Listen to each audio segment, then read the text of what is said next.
So in approximately 6 days, I will be turning 7 years clean and sober. No drugs, no alcohol. It's actually my real birthday as well, so I'll also be turning 34.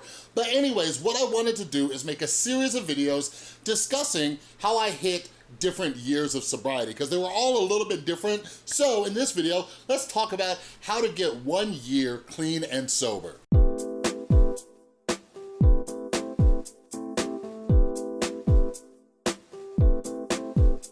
What is up, everybody? This is Chris from The Rewired Soul, where we talk about the problem, but focus on the solution. And if you're new to my channel, typically what I like to do is take a look at what's going on in the YouTube community, or movies, or TV shows, or pop culture, try to see what lessons we can learn from them.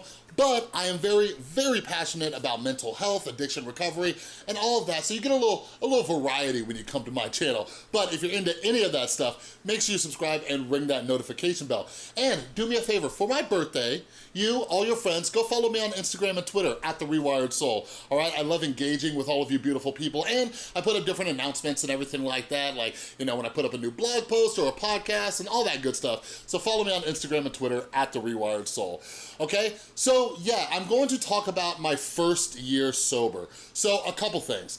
I've already talked about like my past, my addiction and everything like that. I'll try to link some videos up in the info card. Like I recently just shared like my whole story, but I didn't dive too much into the first year sober. Just a few things that kind of got the ball rolling and how my life changed and everything like that.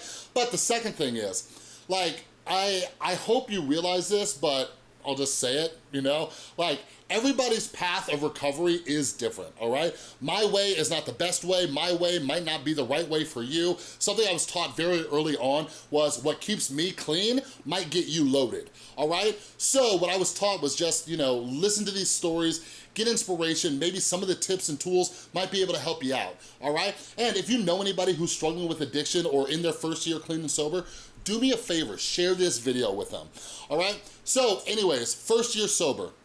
I was in a sober living house, okay? I didn't have any money, I didn't have any health insurance. Nobody would let me live with them, not even my own mother. So the only thing my mom would do was pay for my sober living house. And I got sober in Fresno, California. The sober living I was staying at was about $500 a month. So she paid that, and like I went from making like almost 6 figures a year to having nothing. I had like 3 pairs of clothes. My mom was giving me a $40 a week allowance. I smoked, so that barely covered the cost of cigarettes. Like I had nada, all right? I had to go apply for food stamps. I had to get like bus tokens from the city, or the state rather. And like, yeah, I was just low budget, early recovering addict, all right? But anyways, in my sober living house, we were required to go to 5 meetings a week. And like, I hated meetings. I hated 12-step meetings so much.